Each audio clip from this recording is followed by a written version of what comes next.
Welcome to On Work and Revolution, where we talk about what's shaking up in the world of work. I'm your host, Debbie Goodman, and today we have as our guest Sultan Saidov. So Sultan is co-founder and president of Beamery, which is a talent lifecycle management platform, making waves with the launch of their new product, Talen GPT, one of the first generative AI tools in the HR tech space, and which we're going to be talking about in a bit. Sultan has been involved in entrepreneurial ventures since his college days at University of Oxford. Like me, he's an employee activist, and his work has focused on revolutionizing the way we approach talent acquisition and workforce development, leveraging technology and AI. He's a thought leader and a speaker. He shares his insights on the future of work and the impact of AI on talent transformation, which is an explosive topic right now. And today we're going to be talking to Sultan about Talent GPT, the ethics of deploying AI technologies, and most importantly, how best to prepare for what is real, the AI revolution, which is here. So welcome, Sultan. Thanks for having me. I'm really excited for the conversation. Let's start with Talent GPT. I saw this in a media release probably about a month or so ago, which I understand is a combination of your own proprietary AI, OpenAI's GPT-4, and then some other leading large language models. And rather than go into the features of the product, which look amazing. I've had a little bit of a scan and it's super amazing. But my real question is, what is the problem that Talent GPT solves? Yeah, it's the right question to start with, not just with Talent GPT, but I think most new AI innovations. In our case, the problem that we've been solving as a company and the problem that Talent GPT is focusing on is about skills centricity. It's very difficult for companies to give their employees career development opportunities based on what their potential is or what their interests are. It's very difficult for companies to hire in a skills and capability centric and fair way. And one of the things that can make this easier, both for the companies that are making these decisions and for the employees and managers and candidates involved, is the ability to identify what are the relevant skills for a job. And before posting jobs, to decide, actually, does this need to be a job? Could we actually create an internal project, or could we train somebody? And Talent GPT is a new embedded assistant across a number of experiences that we power for managers, for recruiters, for HR teams, for learning teams, for candidates, that helps make those better skill-centric decisions, helps people decide when can we train versus when do we need to hire, how do we best make those people choices. The thing that really powers that skill centricity and where the AI comes in is the ability to help identify skills. If you ask somebody, what skills do you have? It's a really hard question to answer. It might sound like the right thing to do. Yeah, it's great to focus on skills and capabilities, but how do you actually do it? And it's one of those areas where AI can add a lot of value by looking at billions of data points, looking at where do people work, what do they do, what kind of courses do people do, what kind of backgrounds do people have, and from that you can infer what skills are relevant to what kind of roles, what kind of skills do you get from learning, and then embed it into people's day-to-day decisions when they try to open a job, when they're looking at a course.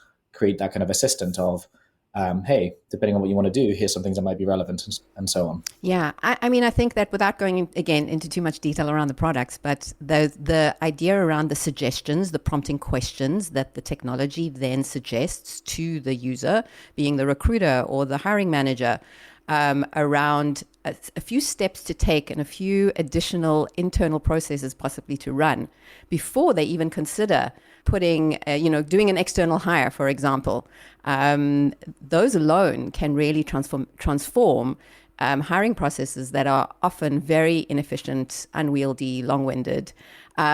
We see it ourselves as executive search professionals when internal processes companies think they've done it, but they have no way of really determining, particularly in a large company, whether they have the skills internally and then how to efficiently deploy them, even to suggest who individuals in a company that might be suited for a job.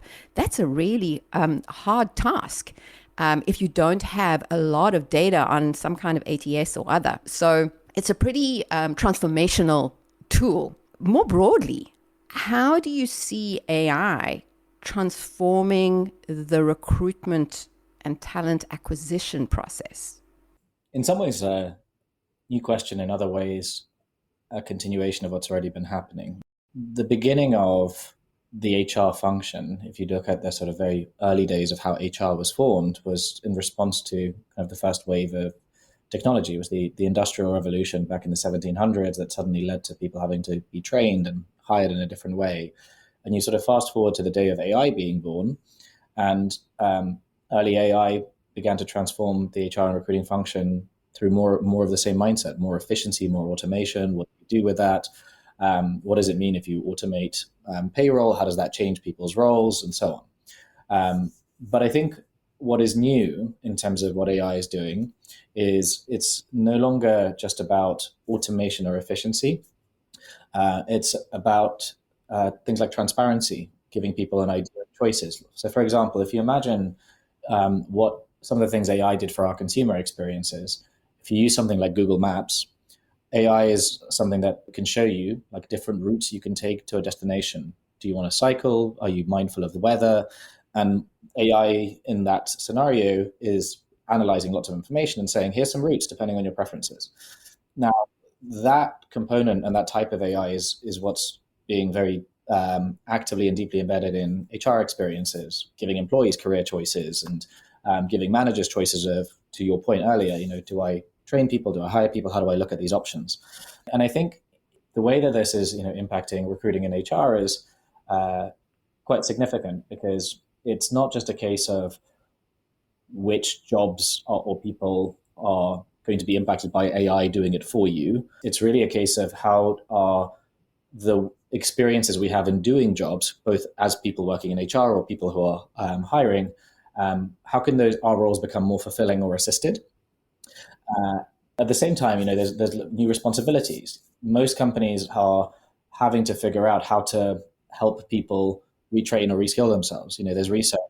I was recently at the Future of Work event from the World Economic Forum, and their latest prediction is over the next 5 years, 6 out of 10 people will need to reskill or upskill. Those are knowledge workers, right? The estimate applies across the board, but knowledge workers are probably the most impacted by the latest kind of AI innovations. And the sort of cycle of how quickly people's roles are changing is shrinking, every few years. But the question is not just what does that mean, but how can we help navigate that change? What information can you give to people to say, well, if you're working in this role, let's say that you're working in customer support, here's some of the things that are central to your role, let's say creating knowledge articles or interacting with customers that may be relevant in other parts of where the organization is heading or in other roles. And here's some courses you can do or experiences you can have that can help you explore different directions. So I think that there's this new role of people, teams, and functions that isn't just about hiring and training, but providing that sort of transparency and having the empathy to help people get the most out of this, but also be mindful of the fact that there are risks. There are both opportunities and risks in these technologies creating this kind of change. So firstly, I love the analogy around Google Maps, because that's, you talk about AI assisted and suggestions, different pathways and routes, particularly in the careers landscape. I mean, that's a really great analogy that everybody could relate to. So thanks for that. I'm going to use that going forward to explain to people I'm still encountering people who are going, AI, what?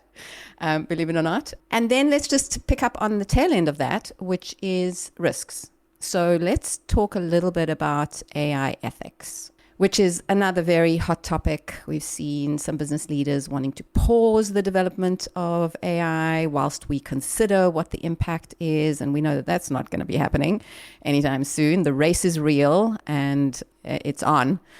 No stopping it now. But let's talk about ethical considerations. What, in your mind, as we embark into this new field of AI-assisted technology, AI augmented, and in some cases, AI replacement. I mean, let's be real. The Goldman Sachs report, the IBM saying that they're not going to be, they're, freezing hires where they see that could be replaced by AI. I mean, that's scary shit, right? So what needs to be taken into account when implementing AI technologies in the workforce? How can this be done responsibly? What do people need to be thinking about, even those who are still at the very early stages of going, okay, we could use this to our advantage right away? It's naturally a very complicated field, AI ethics and choices. There's even the question of is it ethical to not act or not do something when these things are already happening and evolving, and how do you sort of think about what is the responsible thing to do in a world where people are already using these technologies no matter what you do. I think there's a couple of frameworks that can be helpful. The first is, what can you do to provide people with more transparency?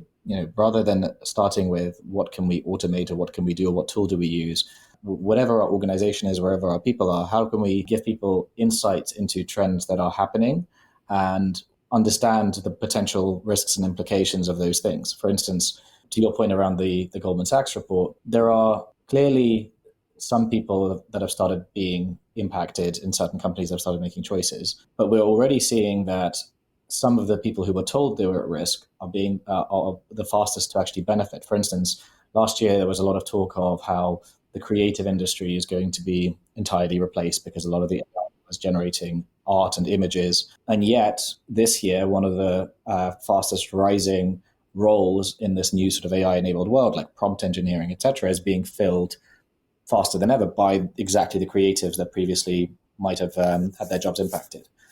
And providing transparency that there is this wave of new roles and these opportunities, and you might want to think about them, and then there is this set of things happening. Even if you don't act on those choices, it gives people insight around, well, what can I do with my skills? Where am I heading? In every business, this idea of how do we provide transparency and what do we let people try can look a little bit different. We see some companies starting to just organize lunch and learns and discussions and debates around, like, this is the field and what's emerging, because it's not necessarily helpful to either ignore it or run at it, but at least evaluating, this is what's happening can be helpful. The second framework I think that's helpful is looking at the types of impacts to people's immediate lives that can be beneficial. For instance, one of the findings that people are seeing from the kind of early wave of this new kind of conversational AI is that I actually spoke to heads of AI for places like Homeland Security and kind of government organizations. And we can clearly see, areas where roles might be at risk and so forth, but also areas where people are getting a lot of personal value. For instance, when it comes to mental health, there's a lot of cases both for people who are retired, but also people who have discomfort speaking to mental health professionals, where new AI conversational technologies are really helping people engage in difficult conversations and also, in some cases, deal with loneliness and many other things that have been previously not really relevant to the AI conversation. And recognizing that these positives are happening and that there is a way for people to try this out, see if it helps them, there is an ethical consideration for how do we let people explore this and recognize where are the benefits. And then on the flip side, there's roles that are being impacted quite quickly. I mentioned customer support as an example. Lots of organizations are looking at roles that were previously sort of in the domain of knowledge work, but considered to be more easily automatable by some of these AI. But there's an ethical responsibility to recognize that the people who work in those functions are invaluable across the business in other areas. And rather than a business saying, well, great, we're going to bring in this tool and automate X, the first ethical responsibility there is to say, well, before we do that, how can we take care of our people? How can we think about what else they could do to bring value across the business? And one of the challenges with decisions like that is time horizons. I mentioned the Industrial Revolution earlier. And when you look at it through the lens of like hundreds of years away, people can say, well, great, you had all these people who were, let's say, working on farms, and then you had tractors come in, and a lot of the people driving the tractors were previously the farmers, and unemployment seems to have gone down, so it kind of worked itself out. But that didn't happen by itself. People formed labor unions, child protection laws, And for like long periods of time, there was spikes in unemployment, and there would have been a lot of people with major anxieties. And so, even if, let's say, a few years from now, some people who lost their roles today would find better roles, that's still a few years of really heavy impact on lives. And I think that's where there is an ethical responsibility to try and consider, where are these options? How do we maybe slow some of these things down? Which is one of the things that, regulation's trying to do, which people might say is like, well, what's good for innovation? What's bad for innovation? But really the question is what's good for people's well-being, and what's the sort of route out of this that can help us all end up with more fulfilling jobs and, a better society. And I think that remains to be seen, but we certainly have to be analytical and think about it. I think that does remain to be seen.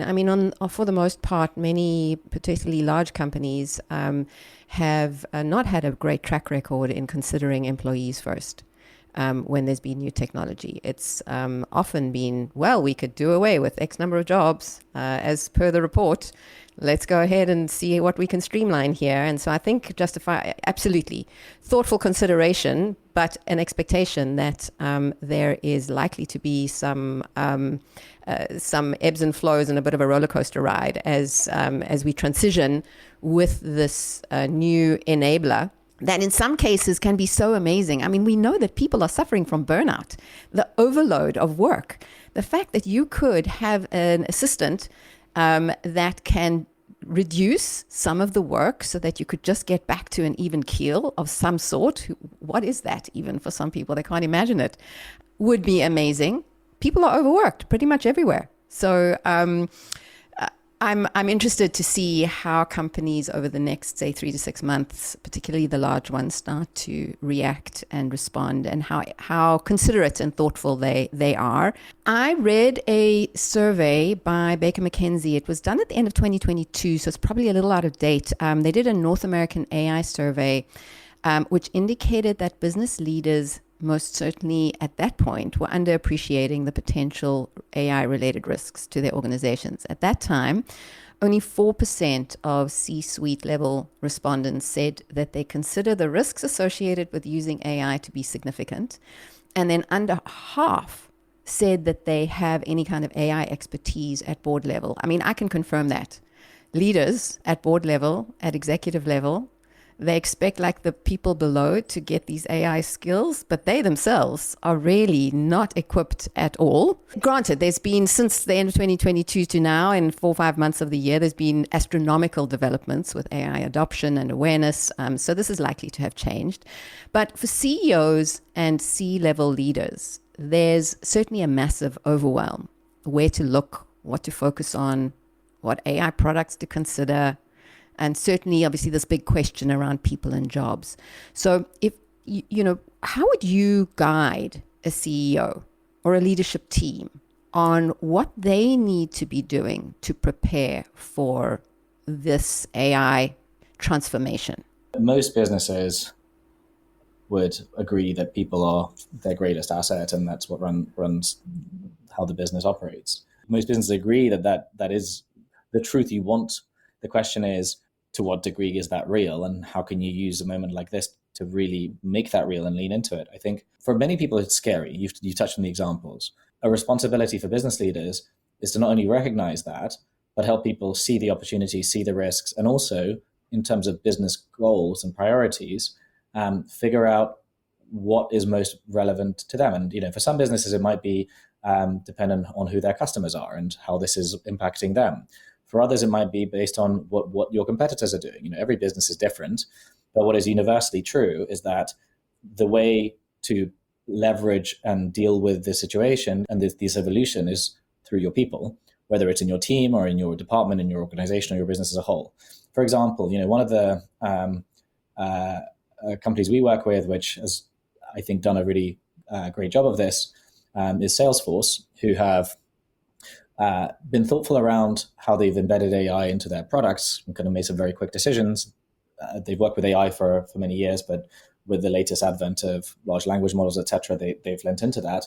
But they've also created AI ethics councils and AI groups that try to be really considerate around how do we within the business create frameworks for people to think about what is ethical and how people can be involved in it and have a voice in it, and how we can hear, where people's anxieties or opportunities are and what people are excited about, what people are concerned about, because this is a time of acceleration. Everything is moving faster in some way, and that's the time where you have to be, as a business leader, really considerate of how to give your people the right opportunities and how to reframe the objectives you have in the business and the opportunities you create for people to help with those. Okay, so a lot of consultation and engagement and communication, as with any change. I mean, you think a few years ago with COVID, the pandemic, there was a lot of engagement. Do you think that level of engagement is happening now, or only just in dribs and drabs, sporadically? I think it's already a very wide curve. Look, it's only been a few months since latest kind of large language model announcements, and most larger companies and even many small ones at least work in quarterly goals. And so I think for many companies, this is yet to truly kick off. It's sort of this thing on the horizon, and perhaps the next couple of months is where it will really kick into action as people start replanning the sort of second halves of their year. Other companies might wait until next year because of the dynamics of how their business moves, and I think that can be risky because for people themselves, this is moving much faster. Even if the company is on an annual cycle, for people, this is real and this is happening now. Other companies have moved very quickly already, including some of the world's largest companies, certainly the ones in the technology space. Many have formed like new units, new groups, new councils. And I think that's creating a rapid advantage for many of those businesses. And sometimes it's actually, an advantage for larger businesses than small ones, because you can be much more sophisticated in how you build and use these models. Some of the work to do this is expensive. Many smaller companies can't afford to build or train their own AI models, etc. So it all depends, on your constraints and your opportunities, what the best action is. But certainly, it is important to start making some decisions quickly around what matters to us. Do we have to think about new products? Do we have to think about helping train people and who might be most impacted? I think inaction and waiting to see what happens as a business leader is very risky, given the pace of how quickly this is impacting people's lives and how quickly it's evolving company strategies. I know that on LinkedIn, there has been a massive escalation of the increase in the number of jobs that require GPT-4, generative AI skills and capabilities at sort of like individual contributor and technical expert level. At leadership level, I'm yet to see roles and job descriptions that have that as a requirement, either the ability to insight into the data analytics, ability to oversee AI programs. And that could be a feature of the size of company. And as you say, larger organizations got a little bit more budget to hire specific skills or get in the right consultants or add somebody to their leadership team who's got the specific knowledge. But even at small business level, I think because the technology is so directed to a consumer, I'm certainly for my team have directed everybody in the team to figure out how they can use ChatGPT at the very least in their work. Today I had somebody saying to me, one of our clients, they're looking for a new interview guide for whatever. Does anybody have something? I was like, just ask ChatGPT, you'll get it in 30 seconds. But we're not thinking necessarily like that automatically. I was at this generative AI conference, and somebody made a point similar to what you're saying. Back in the day, there was the story of when you're having a meeting with your team, having an empty chair for the customer. I think Jeff Bezos and Amazon made popularized that. And somebody commented, well, for all these panels we have talking about AI, we should probably have a seat for ChatGPT. What does it think? And it's a funny question, but it's an interesting example of the point you're raising, which touches on this isn't necessarily the time to just sit, in a vacuum and say, what can we do? It's a time to bring people into that question and give people the headspace to think about it. We've been creating forums for conversation because people will have different areas of expertise and therefore see different things that might be interesting or useful across the business. And we as a company, we run hackathons where people can come together and even try projects around it. And that, the fun thing is that in the past, words like hackathon sound like it has to be an engineer that does it.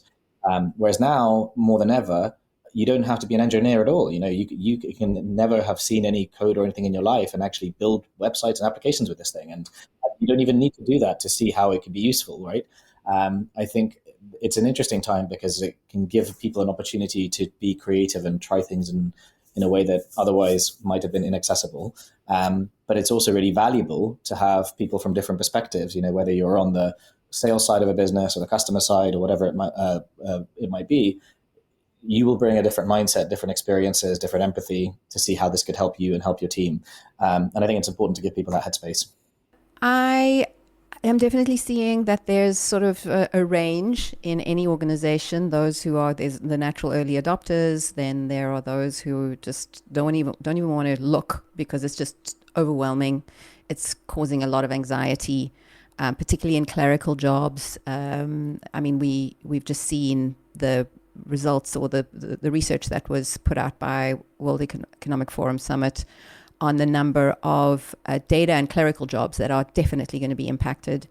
So what advice would you give to people in, daily jobs that are not necessarily at leadership level, but are potentially severely impacted in the upcoming time, who are anxious about what they hear, but are not yet, nobody really knows how it's going to impact their work, their career, their livelihood. What do you say to these people?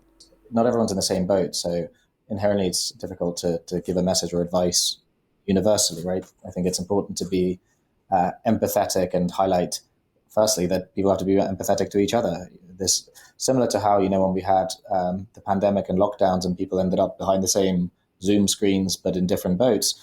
It's easy when you're going through these times of change to be unintentionally unempathetic about how your colleagues might be feeling and how to interact with folks. So I think firstly, it's a time not just for self-reflection and self-development, but also for empathy, thinking about being thoughtful and kind to others. But in terms of what people can do themselves, it's a really exciting opportunity from the perspective of the options to learn and try things.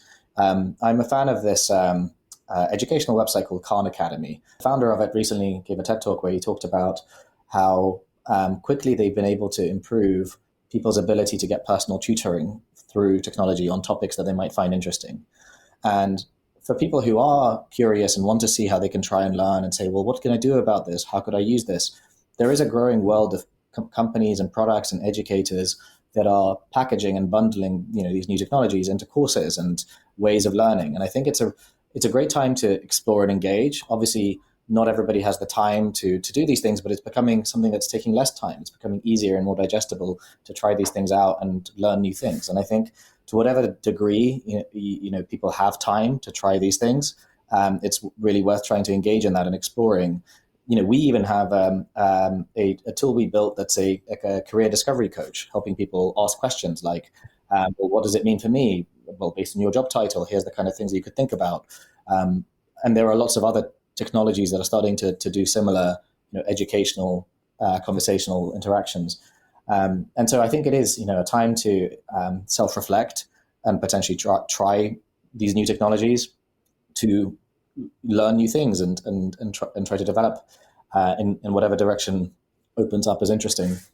Yeah, well, thanks for the reminder. Sultan's TED Talk is probably, I don't know how many millions of billions of views it's had, but we'll actually include that in the show notes because I think it's a really great example of anybody who's feeling overwhelmed can see first of all, the amazingness of, and who hasn't yet started to experiment, the amazingness of the technology, but also how, the really positive spin on how this can improve our work and our lives.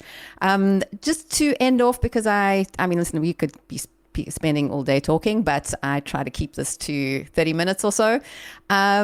You've just returned from the World Economic Forum Summit, Growth Summit, where the big focus on AI.